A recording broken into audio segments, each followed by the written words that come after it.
الجلاش باللحمة بالطريقة اللي تخليه طري من جوه ومقرمش وجميل جدا من بره، وبجد طعمه خطير وسهل جدا ويتحضر في دقايق. يلا نشوف عملناه ازاي بكل بساطة وسهولة. معايا طاسة على النار، حطيت فيها معلقتين زيت ومعلقة زبدة او سمنة، وهنزل عليها ببصلاية كبيرة قطعتها صغير او فرمتها في الكبة، وهشوح البصلة لحد ما تبقى باللون الجميل ده. وبعد كده هنزل عليها ربع كيلو لحمة مفرومة. لفة الجلاش يا حلوين بتاخد معانا ربع كيلو لحمة مفرومة. وهشوح اللحمة بتاعتنا مع البصلة كده لحد ما لونها يتغير وتبقى بالجمال ده. هنزل عليها بالبهارات بتاعتنا، اللي هي عبارة عن نص معلقة صغيرة ملح ونص معلقة صغيرة فلفل اسود وسبع بهارات وبهارات لحمة وورقة لورا وكمان رشة جوز الطيب بسيطة. وهنزل على اللحمة بتاعتنا اخر حاجة بمعلقتين صلصة، وبجد بيخلوا اللحمة طعمها خطير. هسيبها بقى على نار هادية كده لمدة 5 دقايق لحد ما اللحمة تستوي وتبقى تمام، وهي كده جهزت معانا.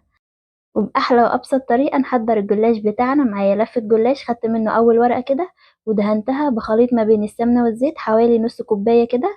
وبعد كده هحط ورقة كمان وادهن كمان دهنة خفيفة كده علشان الجلاش بتاعنا ما يبقاش تقيل يا حلوين. حاولوا تخففوا ايديكوا خالص. وبعد كده يبقى كده دهنت 3 ورقات فوق بعض. هتني كده أول جزء من الورق بتاعنا، وبعدين هحط الحشوة بتاعتنا عليه بالشكل ده كده. وهبدأ ألف الجلاش بتاعنا بالشكل ده يا حلوين، وبجد سهل جدا وما بياخدش أي وقت خالص بالطريقة دي كده. وبعدين هجيب صينية تكون مقاس صباع الجلاش كده، وهدهن بقى الصينية كويس قوي بالخليط اللي هو السمنة والزيت زي ما قلتلكوا كده.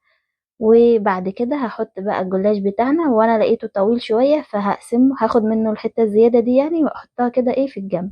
وهكمل بنفس الطريقة وكده خلصتهم كلهم. ودي كده لفة الجلاش بتاعتنا. هبدأ بقى بسكينة حامية ابدأ اقطعها بالطريقة دي. لازم نقطعها طبعا قبل ما تدخل الفرن زي ما انتوا شايفين كده. طبعا العزومة ما تحلاش غير بصينية الجلاش اللي احنا عاملينها النهاردة. بجد جربوها ومتأكدة ان هي هتعجبكم قوي. وبعدين بعد ما بقطعها هديها كده ايه دهنة سمنة من على الوش. وبعدين نحضر لها بقى التشريبة اللي هي عبارة عن بيضة، وبعدين هديلها رشة فلفل اسود. واهم حاجة بقى ان احنا نرب البيضة كويس قوي قوي قوي. تمام. بعد ما ربيتها هنزل عليها بكوباية الا ربع من الحليب. وطبعا يكون حليب بارد ما يكونش سخن ولا حاجة. وهقلبه كويس قوي مع البيضة. وبعدين هصب التشريبة على صينية الجلاش، واهم حاجة اوزعها كويس كده بالشكل ده. وبسم الله ما شاء الله الجلاش هيبدأ يشربها على طول. هدخله بقى على فرن سخن في الرف اللي في النص على اعلى درجة حرارة. بيقعد حوالي بالظبط ربع ساعة كده. اشيك عليه ابص عليه من تحت اول ما ياخد لون هشغله الشواية. وحاولوا تخلوا الشواية على هادي علشان الشواية المرة دي كانت هتضحك عليا، بس الحمد لله. وبس كده اول ما ياخد لون حلو هطلعه وبألف هنا.